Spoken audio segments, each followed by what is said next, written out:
কোচের সঙ্গে দূরত্বই কি শেষ করে দিচ্ছে নেইমারের অধ্যায়? 2026 বিশ্বকাপের আগে নেইমারকে ঘিরে অনিশ্চয়তা বাড়ছে ব্রাজিল দলে।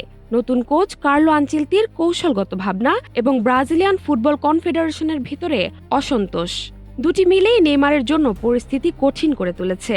সাম্প্রতিক এক ম্যাচে সান্তোসের হয়ে মাঠে না নামা এবং কোচের সঙ্গে সাক্ষাৎ না করায় অসন্তুষ্ট হয়েছে ব্রাজিলিয়ান ফুটবল ফেডারেশন। দীর্ঘদিন চোটে থাকার কারণে নেইমারের ফিটনেস নিয়েও প্রশ্ন উঠেছে।